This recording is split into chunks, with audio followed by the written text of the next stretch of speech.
mas já vou apresentando e iniciando os trabalhos. Primeiro agradecendo a presença de todos, a presença dos professores ilustres aqui do meu setor, né? Professores que estão atuando e também professores que não estão mais dando aula na graduação, mas que sempre voltam para nos brindar com sua presença, como Zé Carlos Azeredo, Maria Tereza. Então, muito obrigada pela presença de vocês.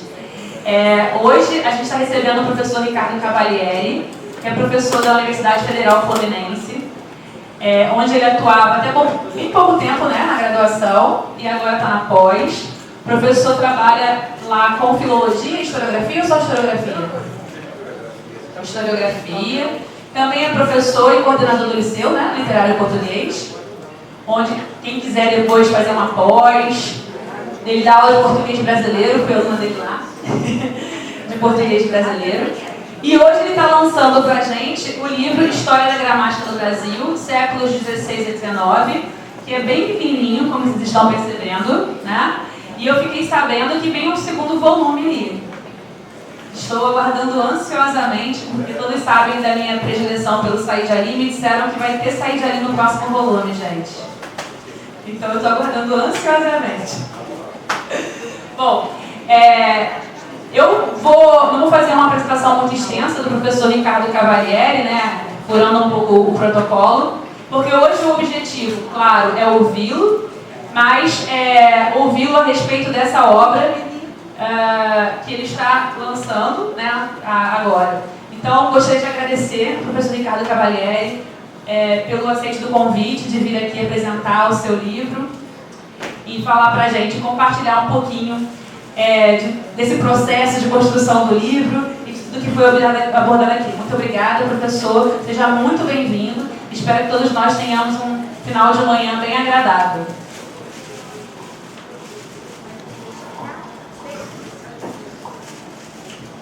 Bem, bom dia a todos. É um prazer muito grande estar aqui, esse auditório cheio, surpreendente, né? Tanta gente interessada em história da gramática, e é sinal de que todo assunto tem o seu lugar dentro do ambiente acadêmico, né? E também aqui vendo colegas queridos, né, de longa data, me dando o prazer de estar aqui. Agradeço muito o convite que me foi feito pela Thaís para apresentar o meu livro, conversar um pouco sobre o tema desse livro. A Thaís também é uma querida colega que já tem uma trajetória recente, né, coincidente com a minha. Me lembro que fui, inclusive, membro da sua banca de doutorado. Então, para mim é um grande prazer estar aqui na UERJ para falar desse livro. Eu pretendo, num segundo momento, me dedicar a explicar como a ideia do livro surgiu, né, e o seu conteúdo.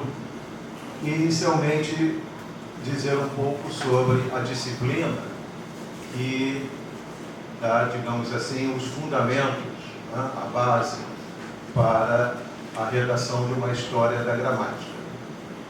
Nós estamos habituados a separar o estudo histórico do estudo de fundamentos dentro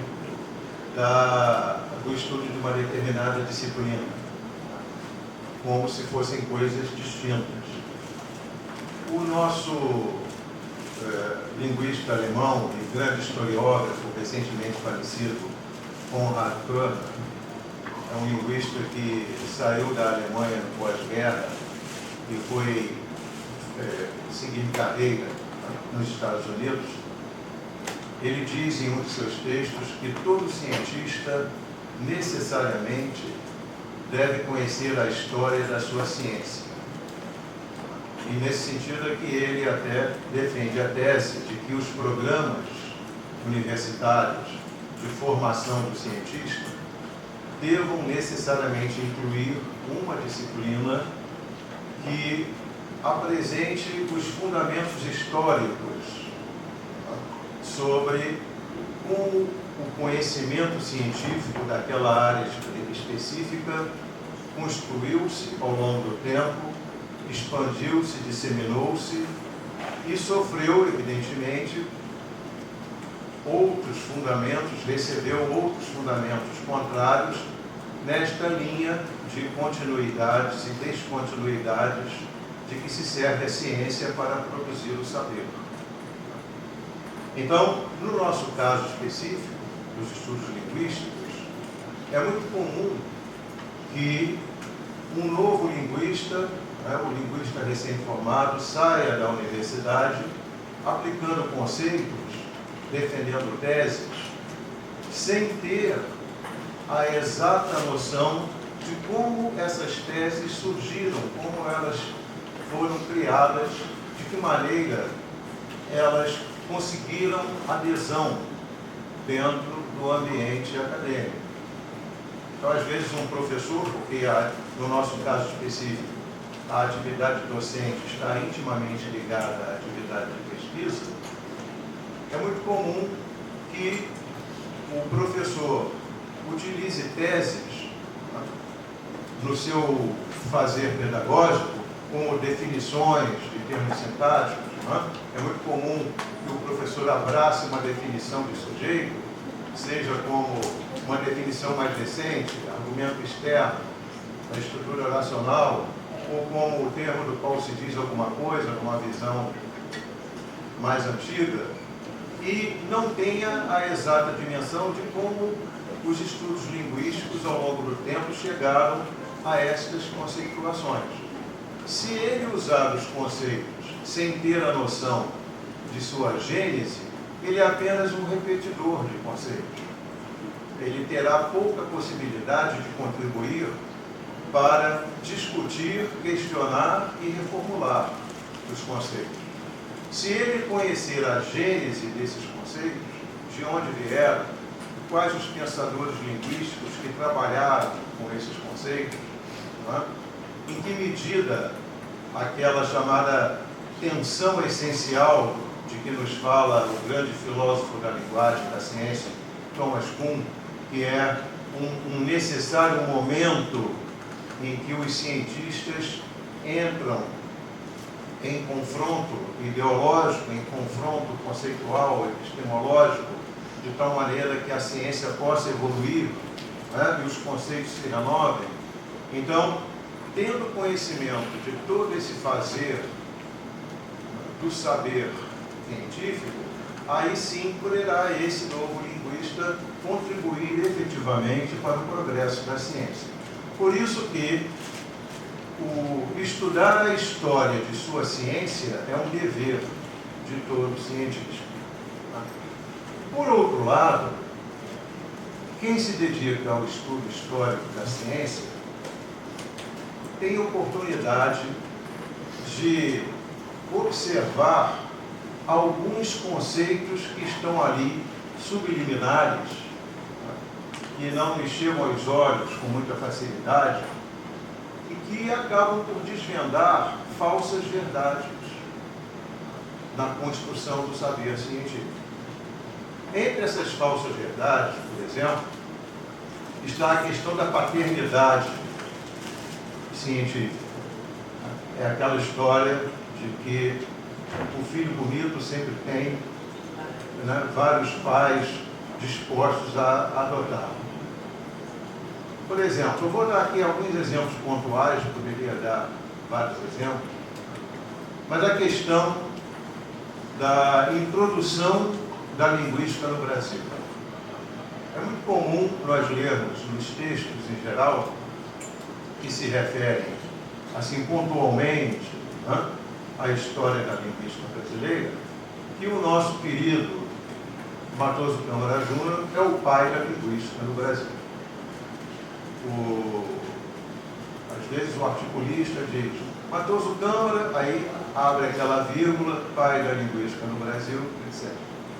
E este é um conceito que, ou uma falsa verdade histórica, que o leitor normalmente poderá repetir no seu próprio texto, e um leitor futuro desse novo texto vai repetir, de tal sorte que o Matoso Câmara, embora nem ele mesmo o reconhecesse como pai da linguística do Brasil, acaba sendo efetivamente o pai da linguística no Brasil. Quer dizer, cria-se uma verdade histórica que, tudo bem, digamos que não tem lá grande importância do ponto de vista epistemológico, porque a linguística, afinal de contas, não será nem melhor nem pior do que é por causa dessa falsa verdade.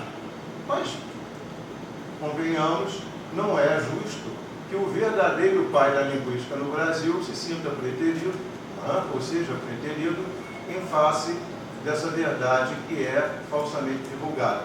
Quando nós estudamos a história da linguística no Brasil, verificamos que no ano de 1880 foi publicado em São Paulo um pequeno volume na forma de um pequeno catecismo chamado Traços Gerais de Linguística. Veja, 1880, de um mineiro chamado Júlio Ribeiro, que é até mais conhecido no meio literário como o autor daquele romance naturalista Acá. Muito bem, o Júlio Ribeiro, nesse volume, traz para o Brasil, para as páginas de linguística brasileiras, todos os conceitos da denominada linguística naturalista, que era a linguística da moda, a linguística que estava em voga no século XIX, meados do século XIX. Era aquela que enxergava a língua como organismo vivo, estabelecia uma linhagem genética de surgimento de línguas, com línguas mães, línguas filhas. E, inclusive, em um desses capítulos dos Traços Gerais de Linguística, o nosso Júlio Ribeiro descreve o processamento da língua no cérebro, conforme era entendido na época. Portanto, quando dizemos hoje, voltando à questão do nosso Matoso, que o Matoso Câmara é o pai da linguística no Brasil, nós não só cometemos uma injustiça histórica, como divulgamos uma inverdade científica, porque do ponto de vista da informação, para usarmos um termo muito em voga hoje, isso nada mais é do que fake news. Não é? Outro detalhe, do ponto de vista histórico, que todo linguista deve conhecer, é a malversação de conceitos, às vezes até em face de vieses ideológicos. Por exemplo, gramática tradicional. É muito comum nas teses e dissertações que o orientador diga assim para o orientando: olha, você está aqui investigando termos sintáticos, ou então apagamento de preposições no português. Muito bem. Antes de você mergulhar na nossa teoria, na teoria que nós vamos aplicar na sua descrição, faça uma visitinha lá na tradição. Aí o orientando vai, naquele capítulo, um dos capítulos iniciais, ele faz a tal visitinha à tradição.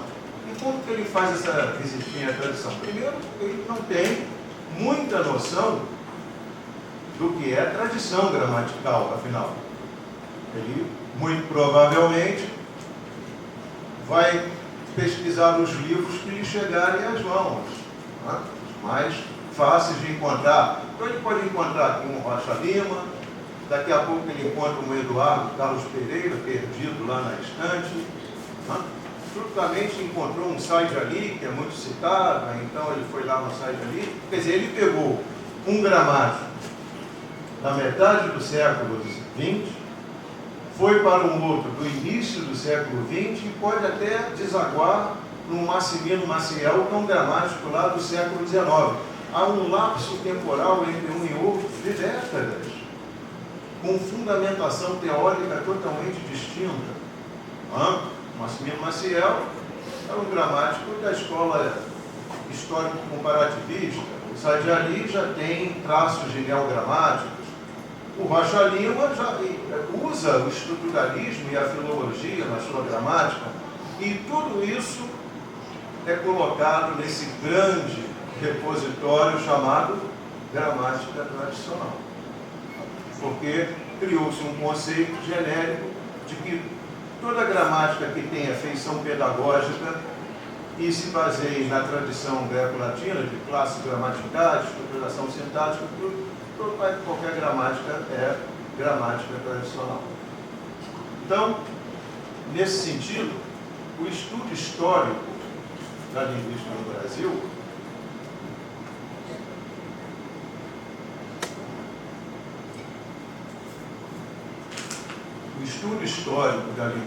Brasil poderá conferir a esse novo pesquisador uma noção mais justa de gramática tradicional, no sentido de que, na realidade, o Brasil não tem tradição, tem tradições gramaticais. Outra questão, para finalizar essa parte inicial, está em certas designações gramaticais sem fundamentação epistemológica, pelo menos plausível. Por exemplo, é muito comum hoje lermos em textos, em ensaios, que uma determinada gramática é uma gramática linguística e uma outra determinada gramática é uma gramática tradicional. Então você tem aí uma dicotomia gramática linguística, gramática tradicional. Agora, perguntando, que gramática pode ser escrita sem base teórica? Impossível. Toda gramática terá uma base teórica. O nosso Antônio da Costa Duarte foi um gramático maranhense do início e meados do século XIX, produziu uma gramática muito conhecida na época, tinha como base teórica o racionalismo linguístico, a gramática racionalística, a língua como expressão da razão humana. O nosso Massimino Maciel, já disse aqui, era um histórico comparativista, teoria linguística.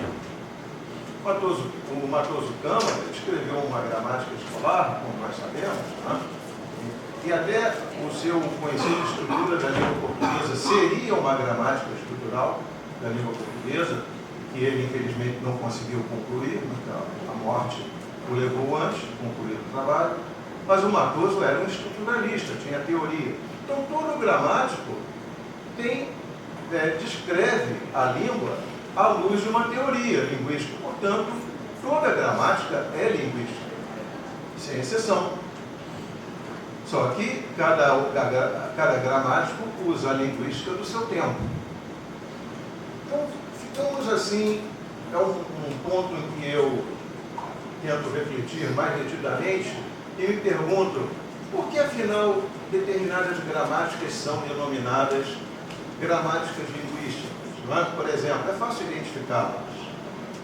A gramática de usos da Maria Helena de Moura Neves, ou a sua sucedânea, bem mais tarde, a gramática baseada em textos, né, da mesma autora, a gramática do nosso querido e meu orientador José Carlos Azevedo, né, que está aqui, a gramática UAS, e outras, a gramática do professor Perini, já a gramática descritiva do Perini, dos anos 90, do século passado.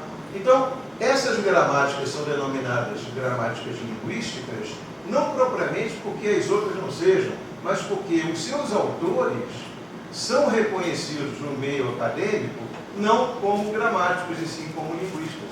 É uma espécie de designação metonímica, em que a gramática recebe o epíteto que é atribuído ao autor. Nada mais anticientífico do que isso. Convenhamos, você avaliar a natureza de uma gramática pelo ethos do autor. Então, nesse sentido, é que a historiografia contribui para desmistificar essas questões. Analisa o fato histórico à luz do seu contexto. Por exemplo, para finalizar, essa questão que parece até uma defesa epistemológica da historiografia, mas a questão de purismo linguístico. A gramática tradicional é purística, uma afirmação muito frequente. Mas aí perguntamos, o que é purismo? Mais do que isso, o que é purismo hoje, em 2023, e o que era purismo em 1900? Será que uma regra de bem dizer dentro da constituição de um texto gramatical era considerada uma atitude purista em 1900, como é considerado em 2023? Um outro detalhe, se essa gramática é excessivamente normativa, será que nós temos ciência dos fatores marginais, acessórios, da sua produção como livro, naquele momento? O que era produzir uma gramática em 1920? Que leitor tinha essa gramática? Era sempre um leitor como nós somos, leitores interessados em questões linguísticas, como ciência, que são leitores que dão um público leitor de gramáticas específico, que dá a oportunidade de que uma gramática como a do professor Ataliba, por exemplo, seja publicada com grande sucesso? Ou será que aquele gramático tinha que servir a um leitor indistinto, de vária natureza? Podia ser o aluno em sala de aula, um interessado em questões linguísticas que trabalhava com texto, ou o próprio pesquisador. Em suma, o gramático tinha que ali servir, por questões editoriais, a um leitor multifacetado. E isso influenciava na natureza do seu texto, porque a premissa básica é que quem escreve, obviamente, tem a intenção de servir.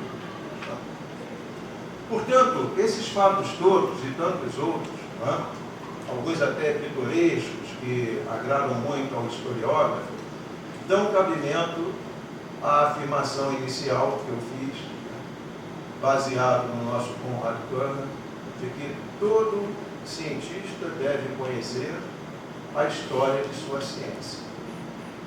Bom, então, dito isto, eu passaria aqui a explicar como surgiu a ideia deste livro, que eu espero que seja muito útil a quem se interessa por esse tema, e em que medida eu também espero que ele seja o primeiro de uma série de 2 volumes que eu programei inicialmente. A área da historiografia da linguística já produziu hoje vários textos importantes sobre história da gramática e história da linguística de maneira geral. São vários pesquisadores, sobretudo no estado de São Paulo, vinculados à PUC, à Universidade Mackenzie e à USP. São os 3 grandes centros paulistas de historiografia da linguística. E esses textos, existe a área da história das ideias linguísticas, que é uma área emanada, mas que segue fundamentos distintos da área da historiografia. A historiografia baseia-se fundamentalmente no estudo do texto linguístico, e busca estabelecer o caminho em que se produziu e se difundiu o saber sobre a língua. Como esses textos são esparsos, tratam de um determinado autor, de uma determinada época, ou então de um determinado conceito, surgiu na minha ideia elaborar um texto básico em que tudo isso estivesse presente, dentro de um conceito histórico bem tradicional, cronológico, e que funcionasse de alguma maneira como um texto de referência. Quer dizer, quando eu quisesse saber alguma coisa de um determinado autor, eu iria lá. Se eu quisesse saber alguma coisa de um movimento linguístico brasileiro, eu também iria lá. A ideia inicial foi, eu me inspirei muito num livro do professor Alfredo Bossi, intitulado Breve História da Literatura Brasileira, que é um livro maravilhoso, sempre me agradou muito, porque ele tem uma feição pedagógica muito eficiente. Ele apresenta períodos, depois dedica-se a cada autor daquele período, e eu procurei fazer parecido, não com o talento, evidentemente, do Alfredo Bossi, mas, dentro das minhas possibilidades, foi o que eu procurei fazer. E eu me pautei em uma periodização dos estudos linguísticos no Brasil, que eu já publiquei há bastante tempo, e que, por assim dizer, divide o movimento de produção do saber linguístico no Brasil em períodos conceituais e também autorais.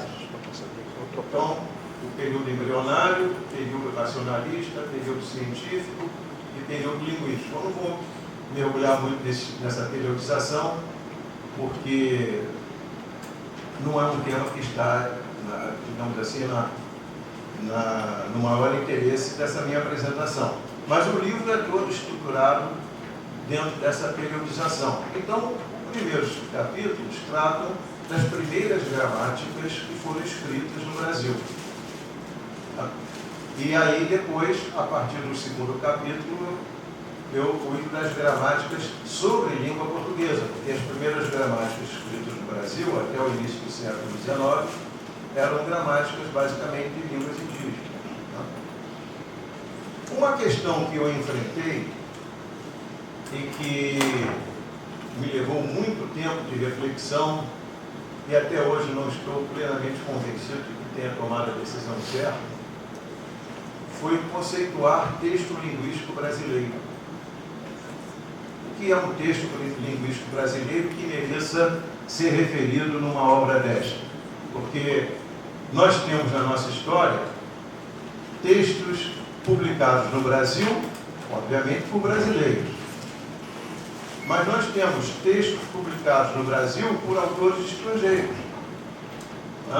Por exemplo, o professor Charles Grivet foi um suíço que veio com a família, fugido da Guerra Prussiana, no século XIX, e ele se instalou aqui no Rio de Janeiro, abriu uma escolinha de ensino do francês, depois a esposa dele conseguiu uma autorização do governo para montar uma escola maior, e ele acabou escrevendo uma gramática analítica da língua portuguesa. Então eu me perguntava, será que esse livro do suíço, Charles Grivet, é um texto linguístico brasileiro? Há casos de textos linguísticos escritos por brasileiros, mas publicados no exterior, como é o caso o mais emblemático, é o Epítome da Gramática da Língua Portuguesa, do Antônio Moraes Silva, que é um autor brasileiro. Aí também se discute se o Moraes era brasileiro ou não, porque ele nasceu na época do Brasil Colônia, e dirão os mais afeitos às questões jurídico-institucionais, não, ele era súdito da coroa portuguesa, então ele era português. Aliás, muitos linguistas portugueses dizem que o Moraes Silva era português e citam o Epítome como uma obra portuguesa. Eu o cito como obra brasileira, porque eu considero que se o autor é brasileiro, não importa se o livro foi publicado em Lisboa. Mas essa é uma questão controversa. Se nós seguirmos o princípio de que autor que nasceu na época da colônia é português, nós eliminamos toda a literatura brasileira anterior ao romantismo, porque todos os árcades eram súditos da coroa portuguesa. Bom, então essa questão da nacionalidade do texto, eu tentei resolver de uma maneira, eu disse que não me agrada, porque eu acho que eu puxei a brasa um pouquinho para a sardinha do Brasil. Eu estabeleci o seguinte, olha, é brasileiro se o autor for brasileiro ou se o local de publicação for no Brasil. E estamos conversando. Quem não gostar, faça de outra maneira. Como dizia o Massimino Maciel. Massimino sempre terminava assim, quem não gostou, faça melhor. E então, eu acho que é um critério muito duvidoso, realmente, tem que admitir, mas é um critério. E nesse sentido é que entram aqui vários autores, entraram já no século XIX, autores estrangeiros. Eu, infelizmente, não pude, por questão até de tempo e impossibilidade de avançar na pesquisa, eu não incluí as gramáticas de línguas estrangeiras, que eram muitas no século XIX, porque o Segundo Império difundiu muito o ensino de línguas estrangeiras nas escolas oficiais, escola militar, colégio Pedro II, ensinava-se o alemão, o francês, o inglês, né? Então, há muita gramática de língua estrangeira, essas gramáticas não estão aqui, e também não estão aqui as gramáticas de línguas clássicas. Esses são duas omissões que os pesquisadores poderão suprir em outra obra, né, complementar a esta aqui. Então a minha ideia foi esta, e o segundo volume, esse volume vai até o final do século XIX. Eu procurei o máximo possível avançar nas biografias, que os historiógrafos consideram uma questão menor. Eu não considero questão menor, porque a informação biográfica serve como um dado de caráter histórico-cultural que interessa muito ao leitor ler. Nós temos essa perspectiva de escrever um livro sempre imaginando um leitor que é um dos nossos pares, esquecendo-nos que os nossos leitores são diversificados, são pessoas de outras áreas de investigação, não é? Chegam a um livro desse por um motivo que sequer conseguimos imaginar. E o dado biográfico é importante. E eu devo dizer para vocês que a coisa mais difícil que existe em pesquisa histórica no Brasil é encontrar biografia de pessoas do século XIX ou até anterior. Tirando aqueles grandes nomes, né, da época, encontrar dados biográficos era muito difícil, foi muito difícil. E nesse ponto eu quero aqui fazer um agradecimento público à Biblioteca Nacional do Rio de Janeiro por um serviço maravilhoso que presta ao cidadão, que é a Hemeroteca Digital. Quem não conhece, ainda hoje deve entrar no site da biblioteca e procurar lá, porque estão, se não todos, praticamente todos os almanaques, jornais, revistas de várias províncias brasileiras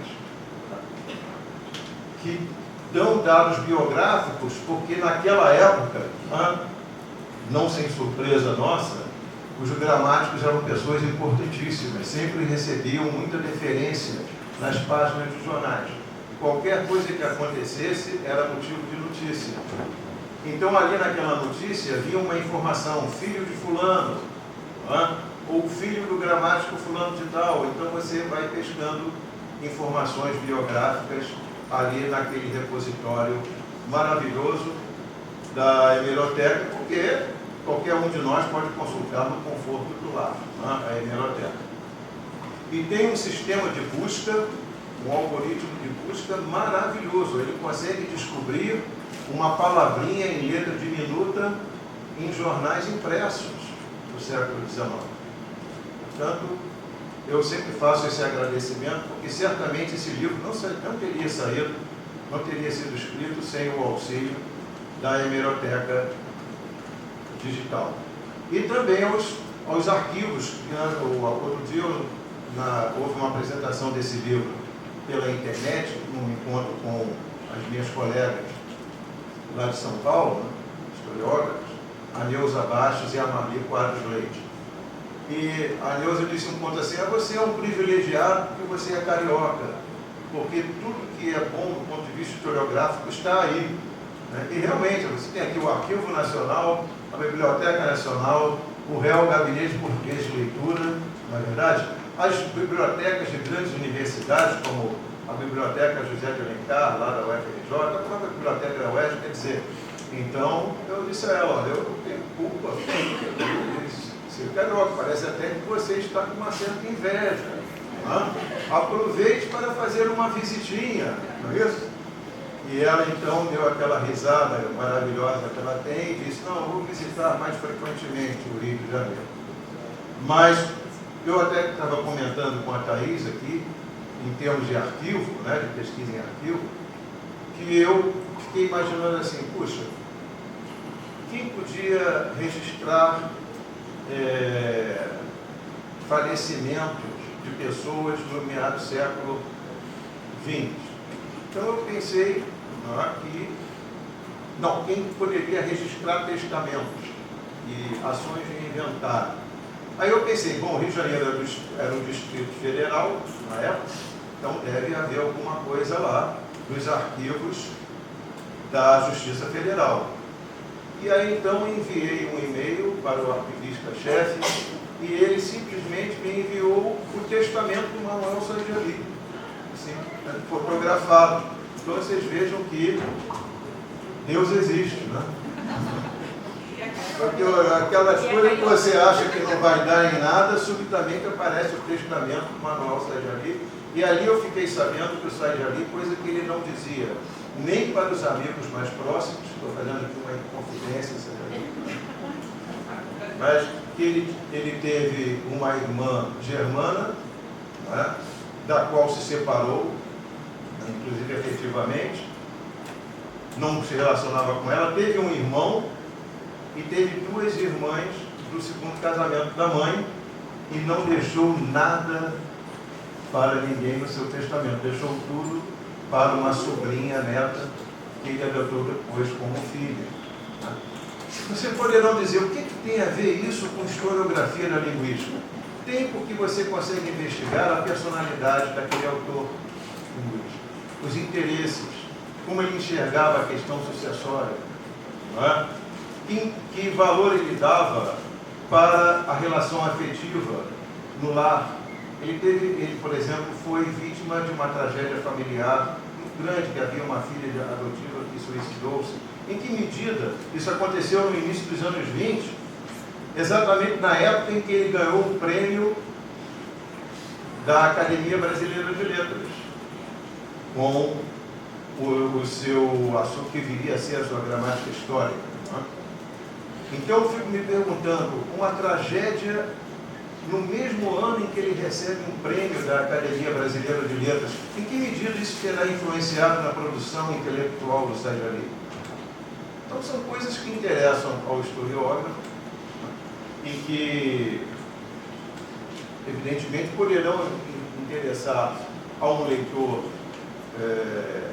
de outras áreas de investigação e que eu acho que podem contribuir para a difusão geral do saber científico. Bom, para finalizar, né, eu acho que, não sei se alguém teria depois alguma pergunta a fazer, mas sobre o livro, eu queria dizer que há realmente, conforme disse a Thaís, a ideia de um segundo volume sobre o século XX. Eu não sei se terei vida e disposição suficiente para fazer isso. Né? Até eu me lembro que quando eu propus, aliás, devo aqui abrir aqui um parêntese de agradecimento realmente muito afetivo à editora Vozes, que encampou com toda a competência e empenho a publicação desse livro. Eu, quando recebi a notícia do Conselho Editorial da Vozes, olha, vamos publicar o seu livro, aquilo era uma notícia que, é claro que a gente sempre espera, não é? Mas que surpreendeu muito pela dedicação da Vozes na difusão do saber humanístico. E logo que, na época, o título tinha volume 1, que eu, né, muito bem aconselhado, retirei. Mas aí a editora da Voz perguntou assim, escuta, e o volume 2? Né? Porque você publicar o volume 1 sem ter ideia de que vai sair o volume 2, pode ficar uma coisa incompleta. Né? Aí eu disse, olha, eu tenho a intenção do volume 2, mas eu acho mais prudente tirar o volume 1 do título. Então, realmente, eu tenho a intenção de escrever o volume 2, já tenho muita coisa pesquisada e anotada, né? Como, por exemplo, desmistificar, né? O Matoso, se estiver nos ouvindo, não vai gostar nada da minha intervenção hoje, que eu estou desmistificando algumas verdades matosianas, né? Mas já sei que não foi o Matoso o primeiro linguista que deu um curso de linguística geral no Brasil, né, como se costuma dizer. O nome desse grande linguista que deu o primeiro curso foi José Oiticica, né, na antiga Universidade do Distrito Federal, em 1934. Né, e o Oiticica foi depois substituído pelo Matoso, porque o Oiticica tinha sido, ainda era vinculado ao movimento anarquista brasileiro e era muito perseguido academicamente. Ele tinha muita dificuldade de se apresentar profissionalmente, embora tivesse um talento imenso, né? Inclusive, ele tem, naquele manual de sintaxe, né, que ele tem, ele apresenta ali, não é precursor, mas ele apresenta já uma descrição sintática arbórea, né? E ele foi dos primeiros que saíram do Brasil para fazer cursos no exterior. Ele trabalhou na Alemanha e lá ele obteve conhecimento das ideias estruturalistas que usaria no curso da Universidade do Distrito Federal. Aí depois, o professor, aquele do lições de português, né? Que era o guru do Maximiliano, né? O Souza da Silveira, que era o diretor da área de direito. Não, você vai sair porque você não é bem visto pelo governo. O Sica chegou a ser preso em 19 e na época as pessoas eram desterradas para o próprio Brasil, porque ele teve que ir para Alagoas, que era a terra da família dele, né? Então, essa é uma outra verdade histórica que o segundo volume vai tentar ajustar, né? Mas eu vou falar muito bem do Matoso, podem ficar tranquilos. Os matosianos aí presentes, não fiquem tristes, porque o Matoso, e para todos os linguistas da minha geração em especial, estou vendo aqui alguns aí, da minha geração, são matosianos de carteirinha, né? Porque nos nossos bancos escolares da universidade era só Matoso da hora que dava, né? Princípios de linguística geral, estrutura da língua portuguesa, etc. Então é isto. Eu agradeço muito aí a paciência de vocês por me terem ouvido esse tempo todo e fico aqui à disposição da Thaís também, para quem quiser fazer a observação sobre o livro que estou lançando. Tá? Muito obrigado a todos.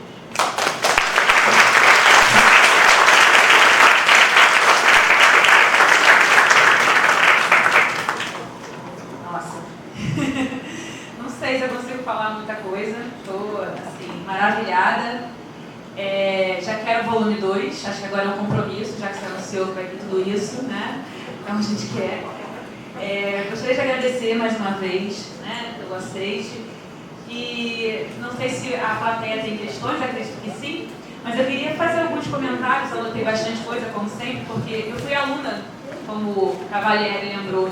Ele foi da minha banca e eu fiz historiografia linguística com ele na UF. Numa disciplina tinha eu e mais uma menina, e quando ela faltava, ficávamos os dois discutindo historiografia linguística na sala, porque eu não faltava. E além de Cavalieri, temos aqui Azeredo, que foi da minha banca também, no mestrado e no doutorado. Então, gente, esse momento... O Azeredo é coautor desse crime, né? Porque orientador de mestrado e de doutorado. Então, tem muito Azeredo aqui nesse... Perfeito. E aí, Ricardo, você falou dessa relação próxima entre historiografia e história das ideias, e eu acho que a sua fala deixou isso bem claro, quando você começa citando o Kerner, para falar que todo cientista deve conhecer a história da sua ciência. Esse é o pressuposto caro da história das ideias também, vem desde a epistemologia, né, uma questão da epistemologia na história da ciência de modo geral. Eu lembro até no prefácio do Camilleri, tem aquela pergunta: será que o cientista não se interessa pela história da sua ciência, não deve se interessar pela história da sua ciência? E lá naquela época uma questão que se colocava era: ele deve se interessar, mas em que medida ele vai conseguir o afastamento necessário para realizar um estudo científico dessa história? Aí eu queria, assim, só para começar a conversa, né, essa pós-conversa, na verdade, que você falasse um pouquinho sobre isso, da prática em historiografia, de como o linguista se relaciona com a história da sua ciência, de maneira a não fazer algo da ordem da subjetividade, ou tão somente da ordem da subjetividade. Olha, a historiografia realmente se baseia em vários princípios que são, digamos assim, regras de conduta na investigação. diretamente a essa questão, falando diretamente dessa questão que você se referiu, nós até usamos o conceito do Sylvain Moreau, que é muito ligado à área da história de guerras linguísticas, né? Que é o da neutralidade epistemológica, que aliás é um conceito que eu acho que ele retirou do Max Weber sobre neutralidade axiológica, que é uma coisa dificílima para o professor, né? Mas no sentido de apresentar ideias distintas ou até mesmo antagônicas, sem se filiar a uma dessas ideias. Como que um historiógrafo pode obter neutralidade epistemológica? Ou seja, não fazer história propagandística, porque é muito comum, por exemplo, se você pede a um gerativista que faça a história da gerativa, ele só vai falar coisa boa da gerativa, ele não vai apresentar nada de errado dentro da gerativa. E o mesmo acontece com o estruturalista que faz a história do estruturalismo. É o que o Conrad Turner chama de história pro domo. Ele usa essa expressão latina, pro domo, ou história propagandística. Né? Eu acredito que o afastamento temporal é a maneira mais prática de se evitar a história propagandística. Então, e também o afastamento afetivo. Eu me lembro daquele livro Arqueologia do Saber, do Michel Foucault, em que ele usa a imagem do muro. Se você quer descrever um muro, você tem que ficar a uma distância tal que consiga ver o muro, mas também não seja tão perto que só veja os tijolos. Então, essa é a perspectiva do historiógrafo no tempo. Ele tem que ficar a uma distância cronológica tal, né, que não veja apenas os tijolos daquele muro construído. Eu não vou passar em hipótese nenhuma nesse meu trabalho historiográfico do final do século XX. Então, eu já coloquei aqui um marco, digamos, autoral na gramática de usos da Maria Helena de Moura Neves, que foi a última gramática, digamos, publicada, gramática relevante, né, publicada no final do século XX, e até mais ou menos contemporânea da segunda versão da gramática, da moderna gramática portuguesa do Evandro Peixoto. Então, as gramáticas do século XXI, entre elas Ceredo, Maria Helena depois, Perini depois, né? Não o Perini do século XIX, mas essas vão ficar para Thaís, né? Que vai fazer o trabalho historiográfico dela. Muito obrigada, Ricardo. Alguém gostaria de colocar uma questão para o professor Ricardo Cavalieri?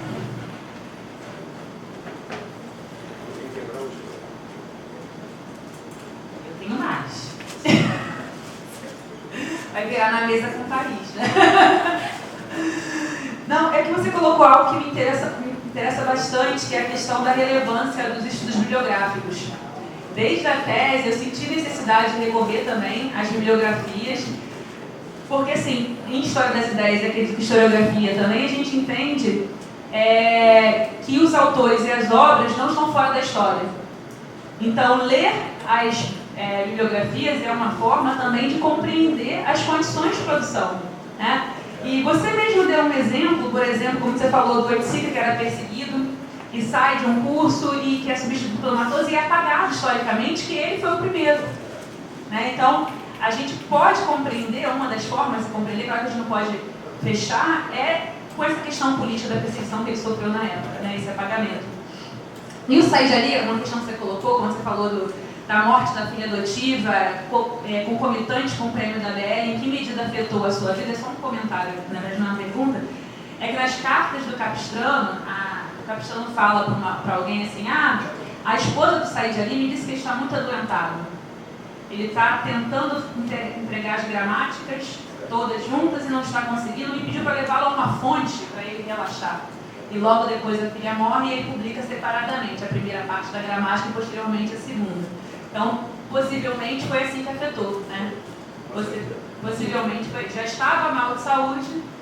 O Capistrano não usa naquela carta a palavra suicídio, porque era um tabu linguístico. Né? E aquilo afetou muito, sai dali.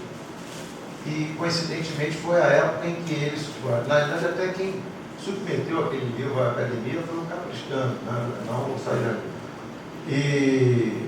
Mas ele teve forças para continuar depois o trabalho dele, né? Que ele publicou muita coisa depois, né? Viveu bastante, né? Teve esse privilégio. Então foi assim.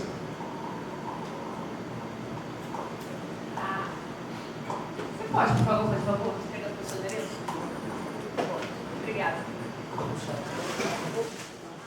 Bem, em primeiro lugar, parabéns por sua exposição muito clara. Obrigado pela referência que eles tiveram, colega.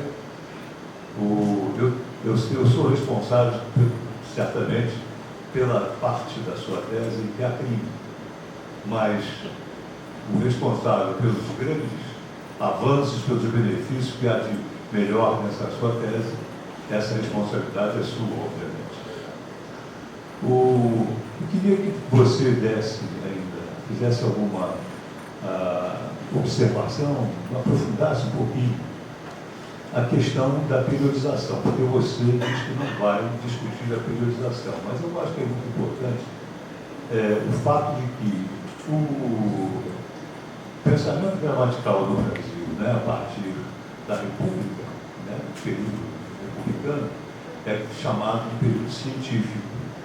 E é interessante que você alerta, por toda razão, né, para o fato de que as obras antigas também são obras de ciência. Né? Quer dizer, não há a designação gramática tradicional, a designação gramática tradicional é muito nebulosa, né? Então, dá a ideia de que a ciência começa no século XX.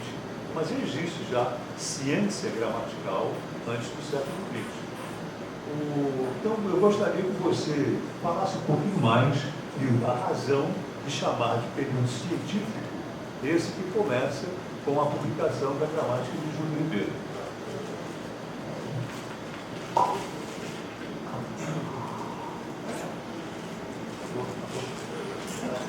Acho que é realmente uma pergunta.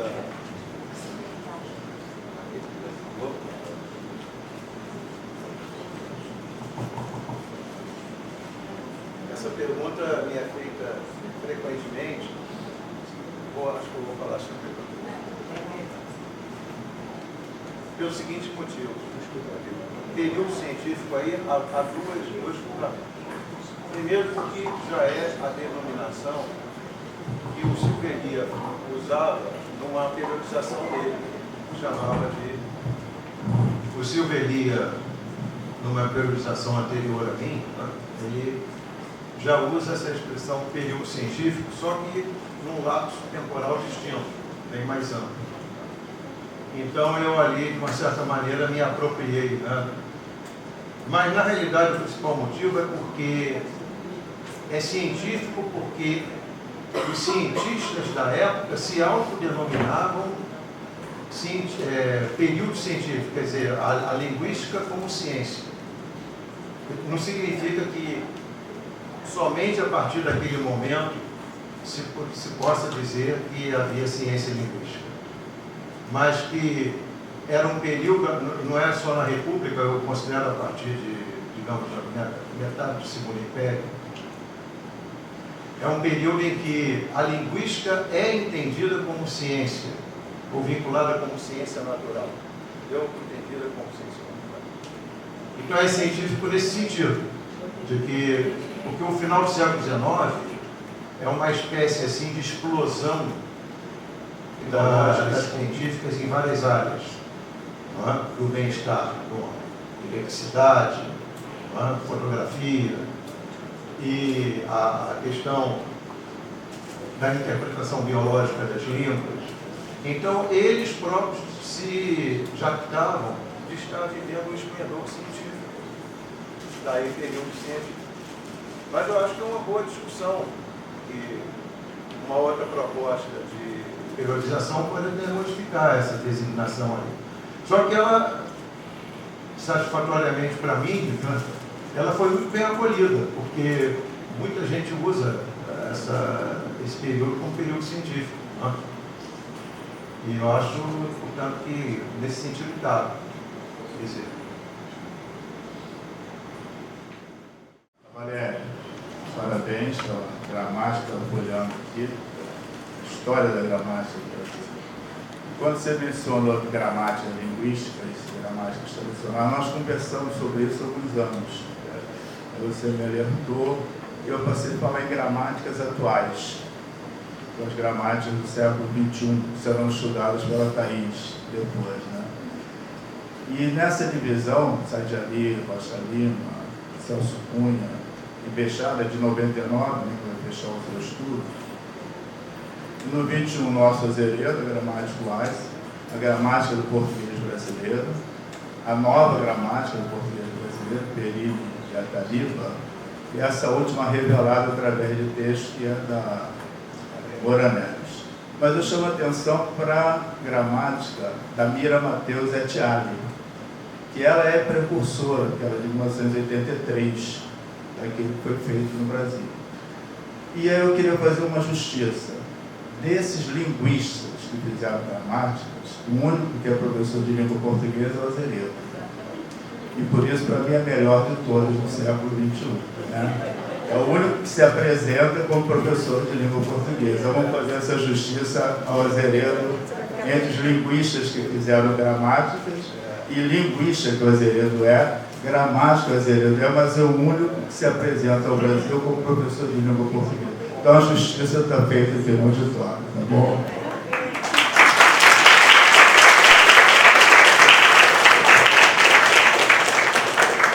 Obrigada, André. Olha, gente, eu posso fazer o estudo das gramáticas do século XXI, mas eu gosto das velhinhas também. Mais alguma pergunta para o professor Ricardo? Não? Tem certeza, gente? Então, vou finalizar. Gostaria de agradecer mais uma vez. Não sei se o Ricardo quer fazer algum comentário sobre a fala do André. posso fazer. Eu só vou dizer que eu concordo plenamente com o André, mas o Zé Carlos tem um perfil assim definido só como linguista, né, na realidade. Porque a produção do Zé Carlos circula várias áreas, né, do saber linguístico. E ele tem uma vantagem sobre os outros, na minha opinião, que ele não é um teoricista, ele é mais um aplicador de teorias, né? E, portanto, não fica vinculado àquela ideia do linguista como teórico. E é realmente, aliás, eu me lembro de uma conversa já há algum tempo em que ele dizia que gostava de ser conhecido como professor de português. Né? E talvez, eu não sei se os outros linguistas que você citou aí gostem de ser reconhecidos como professor de português. Né? Talvez não. Né? Então, eu concordo plenamente com você. Mas a gramática Wise se inscreve nesse conjunto das novas gramáticas, né, que são indevidamente chamadas linguísticas, porque também é uma gramática para um leitor específico. Não é uma gramática para aquele leitor indistinto, com que o indivíduo sai agora aqui, vou comprar uma gramática. Aí entra, o senhor tem aí uma gramática do português, aí o livreiro vai, oferece a gramática do Perini, não, mesmo a de 97, aquela gramática que eu discutiu. Então, quando chegar em casa, vai dizer, poxa, eu comprei gato por lebre, isso aqui não é a gramática que eu quero. Entendeu? Aliás, eu acho que a gramática o autor deveria botar um aviso, né? Assim, olha, essa gramática serve para esse determinado tipo de leitor.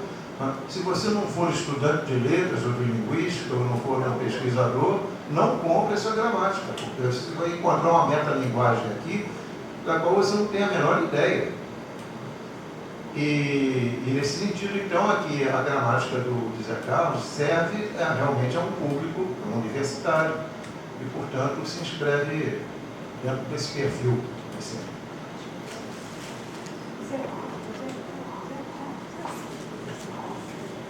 Mais alguma questão, gente? Não? Então, aproveitar para agradecer mais uma vez a todos pela presença.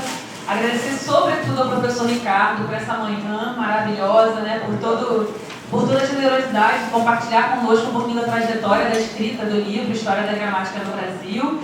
Lembro que o representante da editora Voz está aqui vendendo o livro e outros livros com 30% de desconto, tá? Muito obrigada, gente, é isso.